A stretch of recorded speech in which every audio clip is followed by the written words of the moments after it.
hoy está con nosotros Vilmar Braga, del Brasil.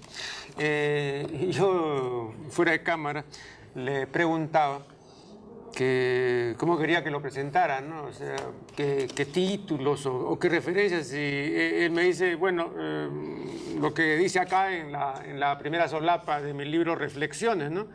¿Quién es el autor? ¿Cuántas etiquetas necesitamos para dar a entender que valemos? Ingeniero, científico, médico, abogado, etcétera, ¿no? Entonces él dice que todas estas son etiquetas y que la mejor presentación que se puede hacer de Vilmar Braga es decir que se trata de un ser humano, ¿no?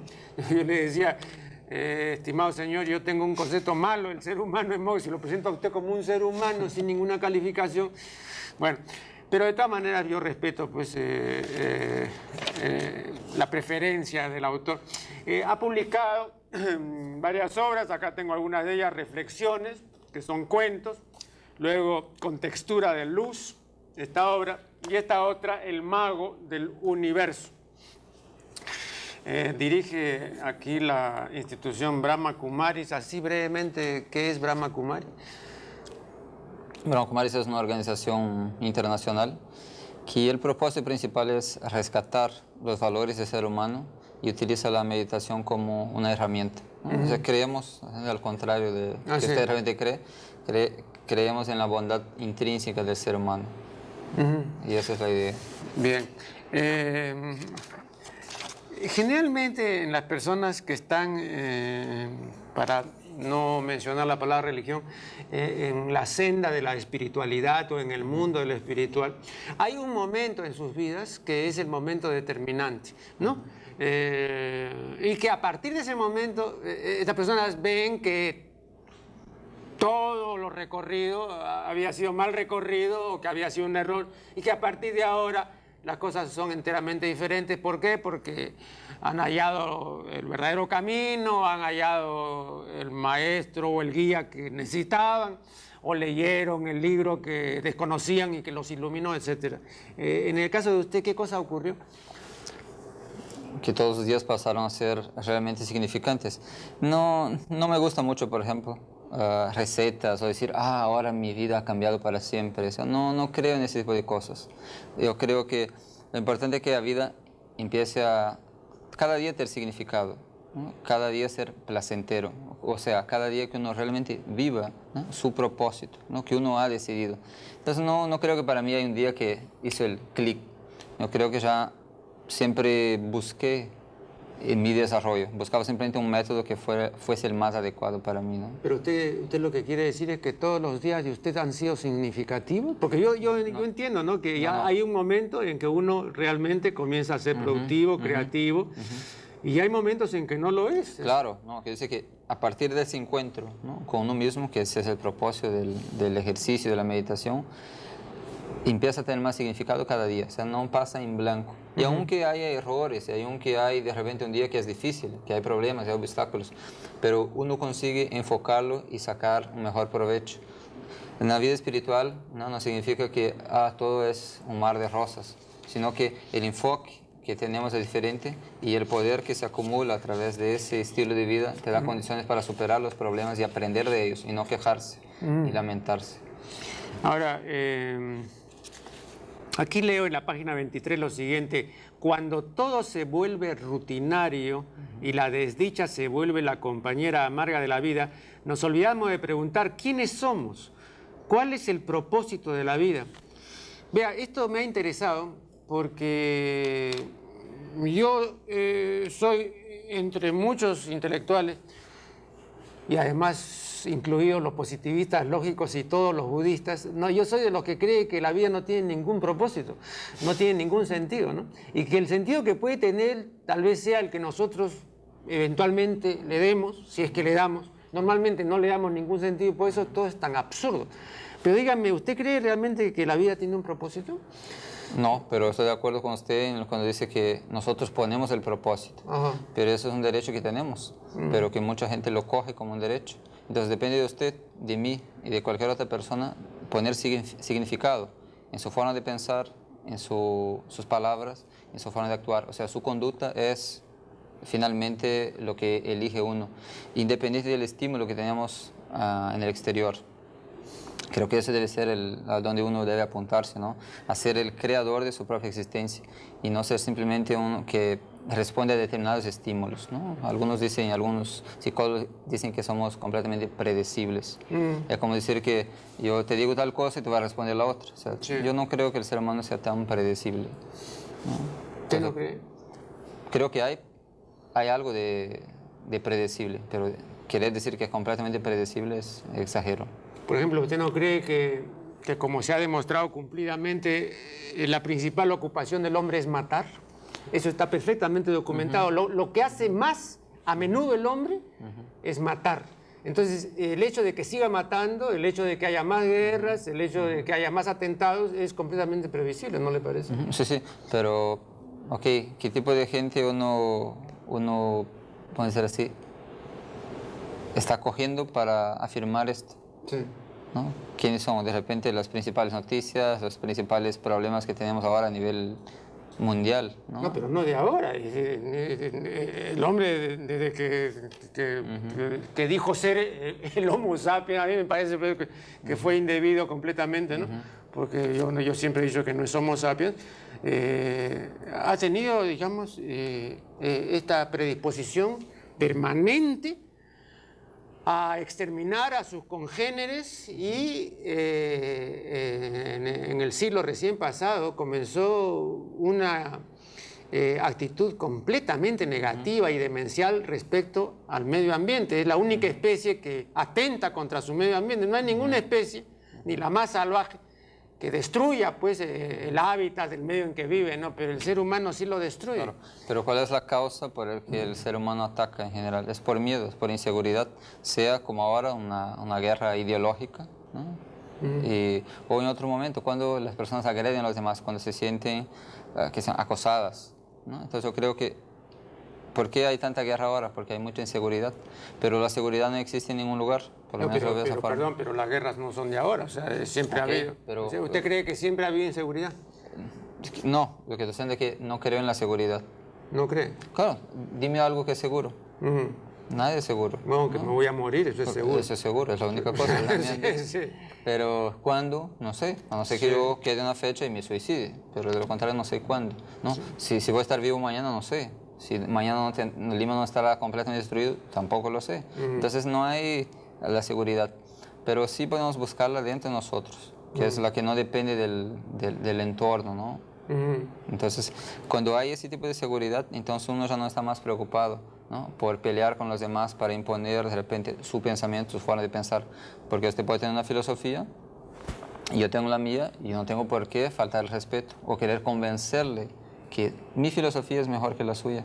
¿No? Cuando hay ese encuentro de uno con su propio propósito, uno ya no se ocupa más de querer convencer a los demás, que es lo que pasa incluso a veces en la religión, ¿no? La gente quiere ir donde hay más gente, porque se da una sensación de seguridad. ¿No? Hay más, es como tienda, ¿no? Va a una tienda, se aglomeran muchas personas, ¿qué será que hay ahí? Tengo que entrar para ver. Sí. Es la curiosidad.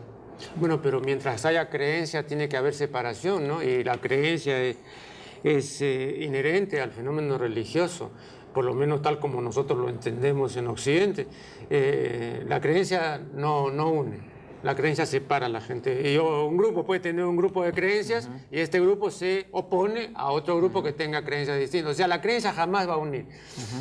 Entonces, ¿cómo se originaría la tolerancia? Tendría que desarrollar la tolerancia, yo veo, pero incluso en cada creencia, si se toca el tema de religión, está fundamentada en algunos valores, Sí. que incluso son olvidados después que uno ya cree en esto, ¿no? Entonces yo creo que si empezamos a vivir, ¿no?, los valores o vivir de acuerdo con lo que realmente creemos, automáticamente vamos a estar de acuerdo con las otras personas que tienen una creencia distinta, pero el propósito final es exactamente el mismo. Por ejemplo, ¿qué quiere un cristiano? ¿Qué quiere un budista? De repente enfocan de forma diferente, pero todos quieren la paz, todos quieren liberarse de todo lo que es negativo, todos quieren la felicidad. Bueno, pero sería bien difícil reunir a un cristiano, a un budista y a un miembro del Islam, ¿no? Porque aparentemente pueden querer cosas similares, pero en realidad una lectura apropiada nos indica clarísimamente que no quieren cosas similares, ¿no? Es algo, vea, le digo lo siguiente, son dislecturas, o sea, son malas lecturas. Por ejemplo, los norteamericanos, al hacer lo que están haciendo, bombardeando Afganistán, ellos creen que iban a originar lo mismo que habría ocurrido si comienzan a bombardear Nueva York o Washington, por ejemplo. Que la gente despavoría, va a huir, se va a esconder, que van a usar gases, cámaras subterráneas, etc. Los afganos no hacen nada de esto, ¿no? Porque tienen un fatalismo que tiene una raigambre religiosa, ¿no? Y entonces están de lo más tranquilos, no están desesperados, no temen, ¿no? No se asustan. ¿Usted se imagina lo que sería un bombardeo en los Estados Unidos?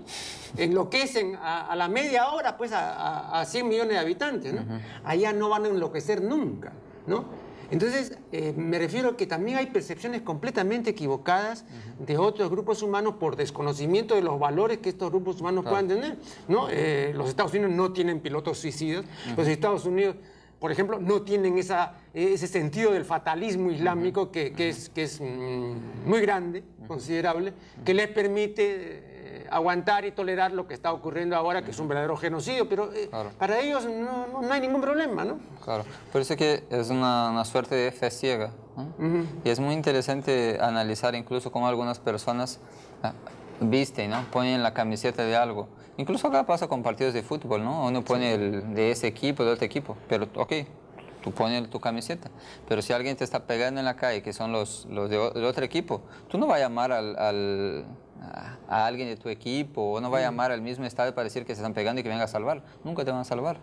Por eso que el individuo tiene que ser, en lo máximo que puede, independiente. Y ahí hablo del pensamiento crítico, ¿no? O sea, uno debe apoyarse en sus propias creencias, ¿no? Pero tiene que estar fundamentadas en los valores también, ¿no? Bien, aquí el profesor Braga dice en la página 30, se pregunta ¿cuál es nuestro drama personal? ¿Qué situaciones en mi vida me desagradan profundamente? ¿Quién las creó? ¿Soy una víctima de la obra o puedo cambiar mi papel y así cambiar la obra? Vea usted, a propósito de esto, yo tengo aquí una cita del filósofo existencialista francés Jean-Paul Sartre, que dice, estamos lejos de poder cambiar a voluntad nuestra situación. Es más, incluso parece que no somos capaces ni siquiera de cambiarnos a nosotros mismos. Yo no soy libre para escapar al destino de mi clase, de mi nación o de mi familia, ni para cimentar mi poder o mi fortuna, ni tampoco para vencer mis inclinaciones o hábitos más insignificantes. Yo nazco obrero francés con sífilis hereditaria o tuberculosis, y la historia de una vida, cualquiera que sea esta, es la historia de un fracaso. Antes que hacerse, el hombre parece hecho por el clima, la raza, la tierra, la clase, la lengua, la historia, etc. Bien, vea, este es un determinismo clarísimo y permítame decirle que yo estoy de acuerdo en general con lo que dice Sartre. Sin embargo, veo que usted piensa que sí puede cambiar el hombre. ¿Usted no quiere en el fondo decir que algunos hombres pueden cambiar, pero que esta no es una tarea para la inmensa mayoría de la humanidad, que posiblemente ya no sea rescatable? Puede ser. Dos cosas. Una, que Sartre sea un filósofo, yo no tengo que estar por qué estar de acuerdo con él. Entonces, pero puede ser que no para todas las personas el cambio sea una elección, pero sí creo que todos lo pueden. Ahora, ¿cuántos van a abrazar esto? Sí, creo que serán pocos.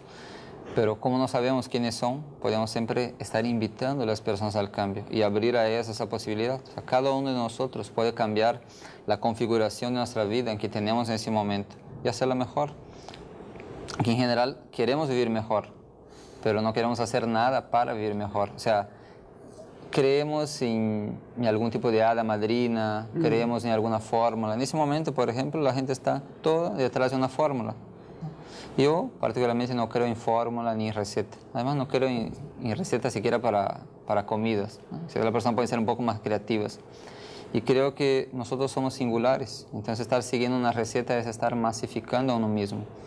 Y entonces yo creo que cambiar sí es una elección si uno quiere, pero sí tiene sus retos, ¿no? Sus desafíos. Como para usar esta palabra receta, le diré, por ejemplo, que para un cristiano la caridad es absolutamente esencial.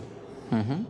Y usted no puede fácilmente concebir la vida de un cristiano sin caridad. Ahora, dígame usted, en ese sentido, son 2000 años de fracaso. La caridad no impera, Claro. no rige. Claro, ahí está un punto interesante. O sea, yo creo en la caridad, pero mi pregunta es... ¿Pero usted ¿será- es cristiano o no? No, Ah, pero no. la pregunta es, ¿será que las personas que creen en la caridad saben lo que realmente significa caridad? Entonces, eso es la diferencia, ¿no? Bueno, pero para un cristiano es bien claro, ¿ah? Para un cristiano la caridad es amar a Dios sobre todas las cosas y al prójimo como a uno mismo. Ok, y Esa ahora, es la caridad. ok, y ahora alguien pregunta, ¿un cristiano realmente está haciendo esto? ¿No? Digamos, No lo hace. ¿usted que es realmente cristiano, ama a Dios sobre todas las cosas o ama más su esposo, su esposa, su auto, su país? Eso es ser un cristiano. Por ejemplo, yo no soy un cristiano, no tengo esa etiqueta, pero sí creo en esto y pongo a Dios en primer plano. Entonces, en ese caso, ahí es donde yo incido y creo que podemos crear nexos más que ver diferencias. El hecho de que no sea cristiano no sea porque no comparta los mismos valores y principios. Pero tal vez la palabra Dios sea simplemente una palabra en este caso y usted se esté refiriendo a una realidad que no tiene nada que ver con el Dios del cristianismo, por ejemplo, ¿no? Puede ser, pero yo creo que solo hay uno. Y si vamos a conversar, digamos, conversar con cristianos, vamos a ver que hay muchas similitudes, ¿no? De creencia. Pero No todos. ¿Usted cree en un Dios personal? Impersonal. Ah, entonces no puede ser igual, pues Claro. el Dios cristiano es personal. Ok, pero no tengo por qué compartir esto, pero sí comparto que él debería ser el primero. Y si alguien dice que es un cristiano y sí ha hecho Dios el primero en su vida, felicitaciones, está cumpliendo no digo con su deber, sino con lo que ha elegido. Porque yo creo que religión uno debería elegir. Y eso comentaba la diferencia, ¿no? Entre religión y espiritualidad. Nosotros, si hubiera nacido en una familia budista, sería budista. Si hubiera nacido en una familia musulmana, sería musulmán. A veces no elegimos. Es una cosa que aprendida. Ah, sí. En cambio, la espiritualidad creo que es inherente al ser, ¿no? No es aprendido. Uno vive la espiritualidad. Puede ser que muchas personas tengan una religión, pero no viven de una forma espiritual. No. En cambio, una persona que sí vive de una forma espiritual, automáticamente está comulgando con los principios de todas las religiones. Esa es la diferencia. ¿Y usted cree que toda persona espiritual y toda persona religiosa, pero en este caso toda persona espiritual, también es una persona moral? ¿Usted considera que la ética está íntimamente relacionada con la espiritualidad o que usted considera que son dos cosas completamente distintas? Son diferentes, pero en general con la persona... Pero yo no me lo imagino al señor Braga inmoral, por ejemplo. Yo tampoco. Entonces hay una liazón. pero la diferencia es la siguiente. Cuando los valores, por ejemplo, y la ética creo que son diferentes. Cuando uno vive los valores, es ético automáticamente. Cuando uno conoce mucho de la ética, no necesariamente actúa con los valores. Porque la ética también, todo el estudio que se hace, alguna cosa más racional, vamos a decir así. Es interesante, es bonito, pero es más teórico. En cambio, los valores, cuando uno realmente quiere vivirlos, entonces automáticamente, naturalmente es ético. Por ejemplo, dice ¿qué es ético dentro del cristianismo? Amar al prójimo como a sí mismo. Eso sería lo ético. Pero si yo carezco de amor propio, va a ser bien difícil que ame a los demás. Claro. A eso voy, que debemos buscar el valor y lo demás será una consecuencia, ¿no? La moralidad y la ética, ¿no? Pero siempre convendrá distinguir lo uno de lo otro. No creo que sea necesario, ¿no? Yo sé, si uno ya está viviendo en los valores, eso es suficiente. Es como decir así, ¿será que cuando yo como, ¿no?, un plato de comida, yo tengo que saber cuánto tiene de proteína, cuánto tiene de sales minerales y cuánto tiene de esa o de la otra vitamina? No, simplemente como y eso me alimenta, me nutre, ¿no? Claro. Bueno, eso es en el caso de que usted coma para nutrirse, ¿no? Pero ¿y si usted come por placer? Bien, en mi caso yo como solo para nutrirme. Ah, ¿no? ¿Usted, Sí, usted sí. no considera la Sí, sí. gastronomía? No es que no considero. Yo creo que cocinar tiene que ser bien hecho. Pero, por ejemplo, yo si no necesitara comer, no comería. ¿Ah, sí? Sí. O sea, Pero, como Gandhi. no sé como quién. Es una cosa que yo concibo y hago de esa forma, ¿no? Pero no significa que, por ejemplo, yo cocino. No cocino mal tampoco. Sí. Pero estoy diciendo que más que el placer, ¿no?, del paladar, es la necesidad de que el cuerpo necesita determinadas proteínas, sales, minerales y vitaminas. Que ocurre que en el Perú, por ejemplo, hay una cultura de comida. Por ejemplo, cuando digo, voy a viajar a Arequipa, uy, entonces come tal cosa. Me voy a Trujillo, ay, no te olvides, va a tal lugar y come tal cosa. Nunca alguien te dice, mira, visita tal museo, ¿no? Sí. Va a casa de tal persona. Entonces, es cultural esto. Sí. Ese es el detalle. Pero me sorprende, ¿no? Porque en este caso, digamos, hay un carácter estrictamente alimentario y hay un carácter gastronómico, de degustación, de paladeo, ¿no? Para saborear, como decía don Bartolomé Gallardo, para sabrosear, ¿no? Pero usted no sabrosea, ni saborea, ni paladea. Sí, todo esto, pero no, voy a decir así, no es lo principal, ¿no? O sea, como más porque necesito comer, más por el placer que puede causar la... Pero eso sí es oriental, ¿eh? Eso sí es oriental. Por ejemplo, los grandes maestros, por ejemplo, el maestro de Yogananda, yo recuerdo, y eso lo cuenta él en su autobiografía de un yogi, no se alimentaba. No se alimentaba, ¿no? Y tampoco se moría, por supuesto. Pero me parece que era como los semidioses del Tíbet, que se llaman los tisas, que se alimentan de olores. ¿Usted sabía eso, no? Se alimentan de olores, o sea, ellos no comen alimentos sólidos, sino huelen determinadas esencias, a veces esencias que nos parecen nauseabundas, y para ellos son fragancias exquisitas y con eso viven. Y en los místicos y en las personas sumamente espiritual también se ve esta cierta inapetencia o renuencia a ingerir alimentos, ¿no? ¿Por qué? Porque es una cosa demasiado material. Yo no veo esa forma, para mí no es ningún tipo de renuncia, e incluso no hago ningún tipo de esfuerzo, no hay ninguna creencia por detrás de esto. Lo que ocurre es que cuando... Pero es una forma de ascetismo. No, por eso que digo, cuando uno empieza a estar en otros niveles, ¿no? Mentales, intelectuales, como quiera llamar, Sí. hay una renuncia natural a las cosas que son más concretas y groseras, como es el placer de los sentidos, ¿no? Por eso que incluso llaman la mente el sexto sentido. O sea, está más en ese nivel, un nivel más espiritual, más mental, como quieren decir, que denso, ¿no? O sea, no está más tan apegado al tacto, ¿no? Al ver, Sí. ¿no? Al oír, ¿no? Y al olfatear o el paladar, ¿no? Pero es natural. Algunas personas creo que sí, hay una forma de ascetismo. Yo no lo hago de esa forma. Para mí naturalmente no me interesa mucho. Perdón, en ese sentido, el sexo para usted, ¿qué función tiene? ¿Una función procreativa?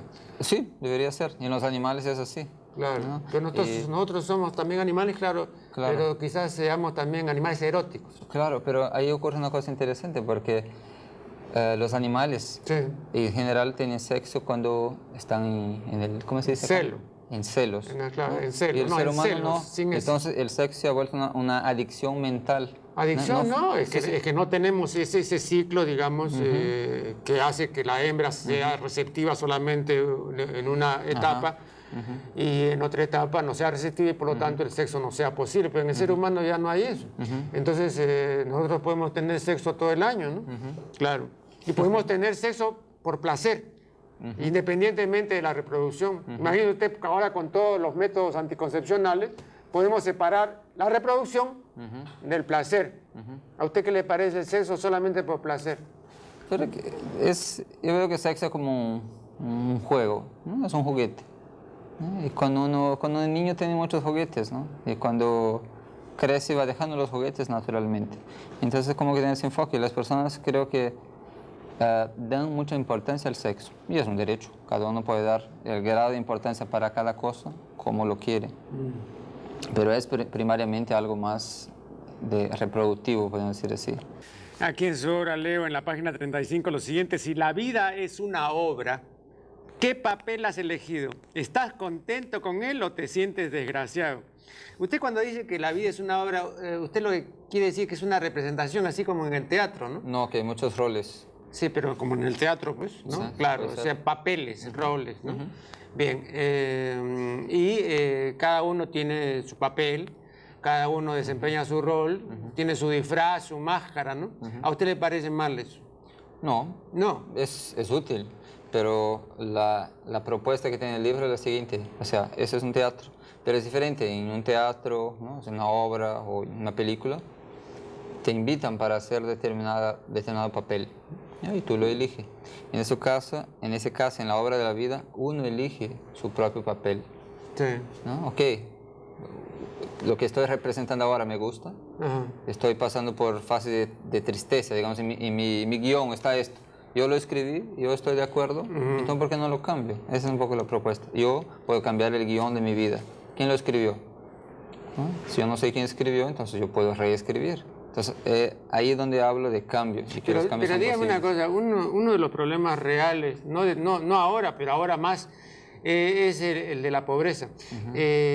Cuando uno vive en la pobreza, como vive en las 3/4 partes de la humanidad, ¿qué posibilidades hay de una elección? Porque la pobreza es constreñidora, la pobreza es tremendamente limitativa, la pobreza es asfixiante.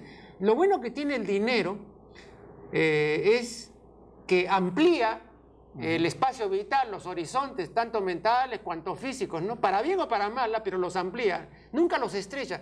La pobreza siempre estrecha, entonces en ese estrechamiento, en ese campo tan limitado, ¿qué posibilidad hay de que yo pueda elegir lo que quiera y lo que realmente me convenga? Si no tengo más opción que elegir esto, porque si no me muero de hambre. Claro, por eso la importancia de uno realmente tener sueños, ¿no? Y perseguir sus sueños. Lo que ocurre es en ese fatalismo, digamos que no tengo condiciones, yo adopto esto y qué pena, ¿no? No puedo cambiar mi vida porque estoy en esa condición y nada más puedo hacer. Entonces el individuo ya está aceptando esto y no hace ningún esfuerzo. Pero no sé si has leído un libro que se llama Un hombre en busca de sentido, de Viktor Frankl, la historia de un judío. Ajá, que está en el campo, Un campo de concentración. Sí, sí. O sea, el de la logoterapia. Exacto, ¿no? claro, el creador de la logoterapia a partir de esto. Sí. Entonces, imagínese él pensara, ¿qué puedo hacer? ¿No? Soy una víctima de los nazis. Ellos van a hacer todo lo que quieren conmigo. Yo no tengo nada más que hacer que entregarme a ellos y hacer todo lo que quieren.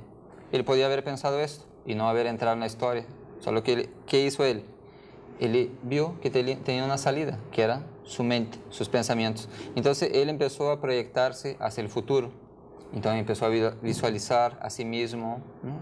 Terminada la guerra, visualizaba a sí mismo dictando conferencias, escribiendo libros con su experiencia de la Segunda Guerra. Yeah. Entonces eso le alimentaba mucho y era su pensamiento, o sea, se alimentaba de sí mismo, o sea, se autoalimentaba. Y realmente eso es lo que ocurrió. Terminó la Segunda Guerra, Viktor Frankl escribió muchos libros, dictó muchas conferencias y es el creador de la logoterapia. Ya murió también, pero todo a partir de que del pensamiento de que él puede cambiar la realidad. Pero vea usted, compare la situación de Frank con la situación de tantos otros que estuvieron en los campos de concentración, que no tenían las condiciones. Claro. Igual Bruno Bettelheim, que también era psicoanalista y todo, también estuvo en un campo de concentración, luego nos ha dejado un libro que se llama The Well-Informed Heart, ¿no? El corazón bien informado, donde refiere sus experiencias en un campo de concentración y cómo hizo para no sucumbir, para no morir en un campo. Bien, pero igual tenía condiciones especiales, o sea, Claro. Tampoco eso puede ser norma, no puede ser ley. De acuerdo, ¿no? Estoy de acuerdo, pero... Son unos cuantos elegidos. Ok, no elegidos, ¿elegidos por quién? Por ellos mismos, Por, a eso por el voy. código genético, pues, ¿no? No creo, porque si fuera así, todos los hermanos entonces deberían seguir el mismo sendero, Sí. deberían ser el mismo, y sabemos que no es así. No, no es así. ¿No? Entonces no es nuestra conducta, ¿no? Nuestro carácter no es una herencia genética. He aprendido muchas cosas de mis padres, pero de repente aprendí con la convivencia. No, pero aparte de ciertos caracteres, ¿no? Los hermanos pueden diferir ampliamente, pueden distinguirse uno del otro, ¿no? Eso se ve también en los animales. Yo tengo un libro de gallística y justamente en gallística se ve eso, ¿no? Y usted tiene, digamos, una cría, aparentemente que tienen ciertos caracteres externos iguales, pero en el momento de la lidia difieren considerablemente, ¿no? Porque cada uno tiene una aptitud que no tiene el otro. Igual en el ser humano, ¿no? Hay aptitudes artísticas, intelectuales, relacionadas con el movimiento, cinéticas, etcétera, que otro no tiene. Claro. Y eso le va a permitir quizá ser artista, bailarín, actor de teatro, y el otro tendrá que ser obrero, panadero, o fumigador, ¿no? Pero de repente porque desde niño esa persona tenía una atracción por determinada arte, por ejemplo. Yeah. ¿Y de dónde viene esa atracción? Si han nacido de la misma madre y el mismo padre. Sí. Ahí nos hace reflexionar, ¿será que no tenemos un equipaje de información, ¿no? anterior al nacer? Sí. ¿No? Entonces nos lleva a esa Pero reflexión. hemos sido equipados en forma desigual. O sea, unos han sido mejor equipados que otros. ¿no? Sí, Yo sí. usaría... Tienen capacidades Ok, distintas. ok, yo voltearía un poco la idea. Nos hemos equipado de forma diferente, usted y yo. ¿Sí? No, claro, no es que... Porque me parece fatalista eso de que hemos venido como un paquetito de información, ¿no? Como un chip, ¿no? Entonces estamos enchufados. No, pero hay ciertas cosas, vea Braga, hay ciertas cosas que no hay que ser fatalistas, simplemente son cosas objetivas. Yo un día conversando con el gran deportista y nadador Walter Ledgar, él me decía, entre otras cosas, por ejemplo, fíjate, ve, si alguien mira tus muñecas, entonces lo primero que va a decir es que con esas muñecas jamás en tu vida vas a ser levantador de pesas. Un levantador de pesas no puede tener estas muñecas. O sea que estoy condenado ya a ovo, ¿no? De fábrica, tendré que ser otra cosa, pues, no se me va a ocurrir ahora. ¿Por qué? Porque con esta condena no puedo ser levantador de pesas. Entonces, hay ciertas cosas que ya... Ok, pero la pregunta es, ¿le gustaría a usted ser un levantador de pesas? No, pero con esta muñeca no se puede, okay. no voy a poder. Pues, Olvida las tendría que tener pues una muñeca pues así, ¿no? Olvida la muñeca. ¿Le gustaría... No, es que no puedo olvidarla. No, porque, no, pero por un momento olvídala. Sí. ¿Le gustaría ser levantador de pesas? No sé, no, yo siempre me fijo en mi muñeca, ¿no? Con esta muñeca no va a ser, ¿no? Usted tampoco, ¿eh? Qué bien, porque no quisiera ser levantador de pesas. Es súper estibador, ¿no? Que va a levantar pesas. Yo no. Pero a ellos les encanta. Por eso que digo. Es que ni usted ni yo tenemos las condiciones, ¿comprende? Entonces, por eso usted dice, a mí no me gustaría, es estibador. A mí tampoco no me gustaría, entonces, ¿no? por eso usted no tiene las condiciones. No tenemos las condiciones, claro, pero si las tuviéramos, de repente estábamos en este plan. O de repente no. Ah, ahí está, pues. Claro, pero hay un factor ahí genético, ¿no le parece? Hay un factor ahí. Sí, pero yo también me inclino a creer que incluso el factor genético está un poco determinado por nuestra voluntad, ¿no? Sí. Sí, ¿no? Me parece un poco curioso porque si el cuerpo fue formado, ¿no? Vamos a decir así, si se supone que nosotros nacemos y después tenemos la voluntad, y yo estoy replanteando el asunto diciendo que tenemos una voluntad y después nacemos, es un poco extraño, pero yo creo en esa hipótesis. Sí. Que de repente incluso hemos elegido dónde nacer y con las condiciones que tenemos ahora. O sea que según eso usted diría que Mozart, por ejemplo, eligió ser músico. Yo podría decir que a Mozart le encantaba mucho todo lo que es música y eso le atrajo a nacer en una familia donde tendría las condiciones para estudiar y desarrollar. Pero tenía condiciones pues, que nadie tenía, ¿no? Claro. ¿Y por qué? ¿Será que él no tenía en su equipaje? Ahí pero algunas informaciones... Vino pues muy bien equipado. ¿Está bien? Claro. ¿Y cuándo y dónde lo equiparon? Que no estoy de acuerdo, pero le preguntaría, ¿cuándo y dónde se ha equipado él? Sí. Entonces, a eso voy, a eso lo creo, ¿no? Él se ha equipado en algún momento, pero él mismo. O sea, lo que usted dice es que nosotros podemos equiparnos. Sí. Ah, bien. Tengo que creer en esto. Sí. La filosofía de mi vida está armada encima de esto. De forma que yo puedo ser un protagonista de mi propia historia y no uno más, un extra, ¿no? Acá dice usted, pasión, odio, avaricia, apego, etcétera, eran solamente algunos de los grandes drenadores de energía. Pero vea usted una cosa, yo estaba recordando lo que dijo Hegel. Nada grande se ha hecho en el mundo sin pasión. Ok, muy bien. Entonces, ahí, ¿por qué va a ser drenadora de energía la pasión? Ahí, en ese caso, todas las palabras tienen a veces doble connotación. Sí. Por ejemplo, cuando uno está apasionado, tiene un sueño, Ya. o lo hace todo con pasión, Ya. ese aspecto positivo, Positivo. te da energía. Claro. La pasión cuando está, la que se refiere ahí, cuando estás demasiado apegado a algo, Por ejemplo. ¿no? Aferrado a esto, puede ser una persona. Por ejemplo, las personas dicen, Enamorado. no, mira que es diferente. Ah, ¿no? Por ejemplo, estoy apasionado por esa persona, no puedo vivir sin esa persona. Ah, no, esa persona trajo un significado para mi vida. No puedo concebir mi vida sin esa persona. Y eso ocurre, que cuando, por ejemplo, la pareja se va... Error, pues eso es un error. Ah, sí, pero existe mucho de esto. Sí, mucho, a eso voy. Sí. O Y sea, eso alguien que se considera imprescindible. Exactamente, eso es que drena la energía. Y eso hay. Sí. Muchas personas, por O sea, ejemplo... ¿usted no cree que haya personas que son todo para uno? No. No. De repente, pero yo no creo que es el método correcto, porque cuando yo hago a una persona un todo en mi vida, significa que yo me anulo como individuo. Yo me pregunto, si yo soy nulo, ¿de qué voy a servir para una otra persona? Yo, por ejemplo, no quería estar con una persona que es nula. Quería estar con una persona que tiene una identidad propia. Y por eso es importante no mezclarse, no confundirse con mi propio ser. A eso concibo que es una relación, ¿no? Porque hay dos entidades que se relacionan. Si ya se confunde, ya no hay relación. Es uno solo. Ya, Está mejorando solo. claro. Ah, bueno, entonces usted toma pasión en ese sentido. En ese sentido, yo uso también la pasión en algunos otros escritos con las ganas de hacer algo. Pero en ese párrafo en particular me refiero al aspecto de estar aferrado a algo. ¿Y a usted por qué le parece mal el odio?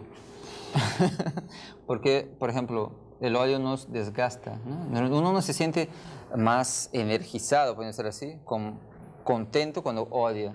Yo creo que eso nos quita energía, nos quita ganas de vivir, incluso energía física, ¿no? Uno después de una Pero hay cosas una odiosas, sesión de pero hay odio, cosas odiosas en el mundo, ¿no? Ok. Hay cosas que merecen ser odiadas, ¿no le parece a usted? no. ¿No? No. Nada. No, ahí está una pregunta interesante. O sea, que haya cosas que merezcan ser odiadas, está bien, deben existir, pero que yo deba contribuir con mi energía para hacer eso más negativo o dar una demasiada importancia, eso es diferente. O sea, hay cosas que no están bien, pero siempre me pregunto, ¿qué puedo hacer yo para mejorar esto? Y no simplemente estar preocupado, odiando o criticando. Esa es un poco la idea.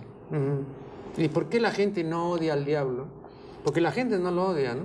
Lo ve con simpatía, ¿no le parece a usted? ¿No le parece curioso eso? Puede ser que sí, pero ahora empezamos a comprender qué es el diablo entonces. Sí. La gente tiene como una figura que tiene los cachos, cola, y es muy interesante porque la gente hace íconos externos de todo, el ángel y el demonio.